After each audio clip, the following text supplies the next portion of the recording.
una santidad que Dios establece en el corazón del creyente, y es una santidad que si la tenemos adentro se tiene que ver afuera. ¿Cuánto dicen amén a eso? Esa santidad, si yo soy santa, tengo que mostrar esa santidad con mi forma de ser, con mi forma de relacionarme, con la forma en que yo me relaciono cuando nadie de la iglesia me está viendo. Hay creyentes que si hay hermanos alrededor se portan bien, pero media vez los hermanos se van, se portan mal. Esa no es la verdadera santidad de la que Dios nos habla, porque la verdadera santidad conlleva una pureza genuina, una fe genuina, no una fe ficticia. Entonces, la iglesia del Señor tiene que ser una iglesia que se aparta del pecado, que se aparta de todo aquello que no le agrada al Señor. Ayer en nuestra escuela de discípulos hablábamos sobre este tema. Yo les preguntaba a los alumnos, ¿por qué razón es que nosotros tenemos que ser apartados? Porque todos sabemos que debemos de apartarnos del mal, pero ¿para qué me tengo que apartar del mal? ¿Por qué es que yo tengo que abandonar el pecado? Porque la Biblia dice que Dios no puede tener comunión con los pecadores. Entonces, si yo quiero tener comunión con Dios, tengo que apartarme del pecado. Pero no solamente tengo que apartarme del pecado, sino que tengo que apartarme para Dios. Amén. Tengo que apartarme para vivir para Él, para hacer sus mandamientos, para obedecerlo, para que yo pueda cumplir los propósitos que Dios tiene para mi vida, porque Dios tiene propósitos para cada uno de sus hijos. Y los propósitos de Dios son propósitos maravillosos que bendicen nuestra alma. Quinto, el pueblo de Israel tenía que comer hierbas amargas. ¿Por qué era necesario comer hierbas amargas? ¿A cuánto le gustan aquí las cosas amargas? Entonces, pero ellos tenían que comer cosas amargas. ¿Para qué? Para que recordaran cuán amarga había sido la esclavitud en la que habían vivido en Egipto. La Biblia nos recuenta que ellos estuvieron esclavos en Egipto por aproximadamente 420 años. Imagínense, 420 años de esclavitud. El comer hierbas amargas durante la Pascua era un mandato que Dios les dio para hacerlo a través de todas las generaciones, para que nunca se les olvidara lo que es ser esclavo. Hoy en día, cuando las familias judías se reúnen para celebrar la Pascua, hay alguien de la familia que le dice: ¿y por qué es que nosotros tenemos que comer las hierbas amargas? Y viene el papá judío y le comienza a contar a sus hijos, a su familia, toda la historia, y le dice: mi papá era un arameo que salió de Ur de los Caldeos, y ahí comienza la historia, hasta que llegan a la historia de la liberación del pueblo de Israel. Y le comienza a decir por qué razón hacen eso, cuáles son los significados, y le dice: porque nosotros fuimos un día esclavos, pero Jehová con su mano poderosa nos liberó. Entonces, creo que el recordar de dónde el Señor nos sacó no es nada agradable. ¿Cuántos pueden decir amén? Yo creo que hoy que estamos en Cristo, recordar nuestra vida pasada ni queremos acordarnos. Amén. No queremos ni acordarnos. Era una vida de desgracia, una vida de infelicidad, una vida de amargura, hablando emocional, mental, espiritualmente para muchos de nosotros. Amén. No queremos ni acordarnos de eso. Pero es necesario que de vez en cuando nos recordemos. ¿Sabe por qué?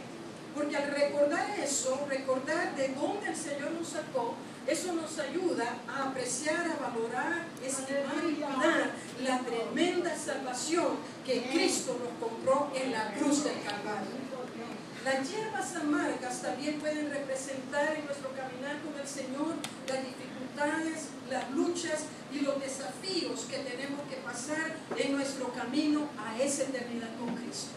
La vida cristiana es una vida maravillosa, pero así como reímos, también lloramos. Así como gozamos, también se sufre. Y es en esos momentos, amados hermanos, donde estamos bebiendo la amargura de la vida, que nosotros tenemos que recordar que aquel que dijo: yo estaré con vosotros todos los días hasta el fin del mundo, está con nosotros en esos momentos amargos que la vida le trae a cada ser humano. En medio de toda la amargura que podamos estar viviendo en nuestro caminar con Cristo, nosotros podemos gozar de la dulce presencia de Jesús, la cual nos alienta, nos fortalece y sustenta. Sabe que para muchos la vida cristiana es una locura, no tiene sentido. ¿Cómo es posible que esos locos de un momento allá en la iglesia están orando, cantando, saltando y después comienzan a chillar? Dicen algunos, comienzan a llorar. Esa gente es loca. Viven como en un péndulo. Están aquí de repente emocionalmente y de aquí se van para el otro péndulo. Pero Jesús dijo: en el mundo tendréis aflicción, mas confiad, yo he vencido. La palabra de Dios nos dice: el gozo de Jehová es nuestra fortaleza.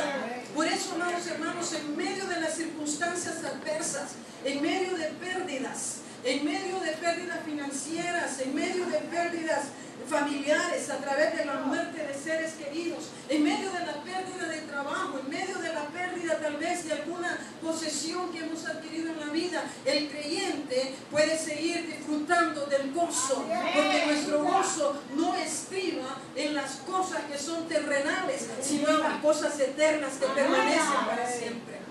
Los israelitas en Egipto tenían que quedarse dentro de sus casas cuando el Señor ejercitara su juicio sobre los egipcios. ¿Para qué? Para que la muerte pasara de largo sobre ellos. Y esto, amados hermanos, tiene mucho significado para nosotros los creyentes, porque nosotros, al igual que ellos, tenemos que mantenernos unidos a Cristo para gozar de su cobertura y protección a través de la salvación que hemos recibido. Hay muchos que enseñan que una vez salvo, siempre salvo. A mí la Biblia no me enseña eso. La Biblia en Hebreos, el capítulo 3, léalo. El capítulo 2 nos dice que nosotros debemos de cuidar nuestra salvación con temor y temblor. Somos salvos, claro que sí, Dios nos protege. Pero Juan, capítulo 5, nos dice que debemos de estar unidos a la vid. Porque si no estamos unidos a la vid, el Señor va a podar la rama. Si ve que la rama ya no da, el pámpano ya no da fruto, ya no está arraigado a la vid, ¿qué va a hacer? Lo va a cortar, dice la Biblia, lo va a echar al fuego para que se queme. Entonces, nuestra salvación, aunque somos salvos, pero hay que mantenernos unidos a Cristo, hermano. Para que esa salvación la podamos disfrutar, tenemos que estar tomados de la mano del Señor. Y amados hermanos, lo que nos ayuda a estar tomados de la mano del Señor no es el show de Don Francisco. Lo que nos ayuda a estar tomados de la mano del Señor no son la nueva tecnología. Gracias a Dios por esa nueva tecnología que estamos alcanzando países donde no hemos estado. Vida Abundante usa esa tecnología a través del sitio cibernético que tenemos. Gloria a Dios por ello, amén. Hemos penetrado a países donde humanamente no hubiéramos podido entrar, como por ejemplo en Irak, que una persona le escribió a la pastora y le dijo: he oído su programa radial. Entonces, esas cosas, hermanos, son fruto de la tecnología y alabamos el nombre del Señor por eso. Pero nosotros no podemos depender de la tecnología. Nosotros podríamos ver mensajes, está bonito, pero eso no puede sustituir la oración del creyente con su Dios. Para mantenernos unidos a Cristo, usted y yo necesitamos ser un pueblo que ora, un pueblo que habla con Dios, un pueblo que medite en la presencia del Señor en oración en su casa. Y esto, iglesia, no es del fin de semana, esto debe ser una práctica diaria para poder mantenernos tomados de la mano del Señor. El estudio de la palabra.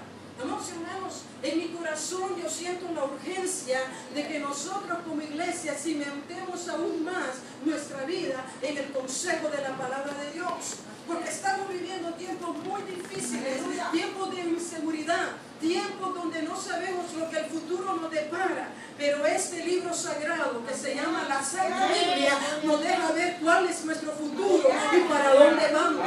Aquí en la Biblia nos deja saber cuáles son los tiempos que nosotros estamos viviendo. Y la palabra debemos de estudiarla no para llenarnos el coco solamente, sino también para que esta palabra baje de aquí de la cabeza al corazón. Porque cuando la palabra baja a mi corazón, esa palabra se vuelve como un río de agua de vida. Sí, Señor. Hermanos, hermanos, necesitamos ser un pueblo. Aquí en esta iglesia se enseña mucha palabra, se predica la palabra y hemos oído de hermanos que dicen gloria a Dios por la palabra. Y alabamos el nombre del Señor por su misericordia por eso. Pero la palabra, hermanos, tenemos que vivir. Aplique la palabra en las circunstancias de la vida. ¿Cuáles son los problemas que usted tiene en su casa? No me diga.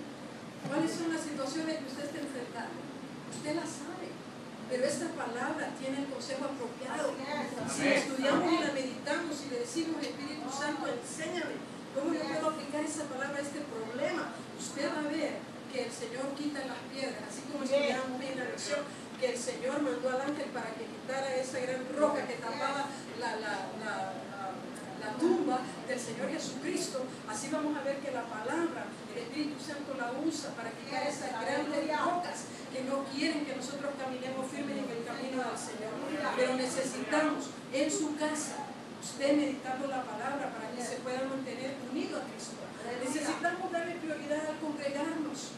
Fíjese que en Hebreo dice que cuando nosotros veamos que el día se acerca, cuando habla de ese día, se refiere a la venida del Señor Jesucristo. Y la Biblia dice que cuando vemos que ese día se acerca, es mucho más cuando nosotros debemos de congregarnos.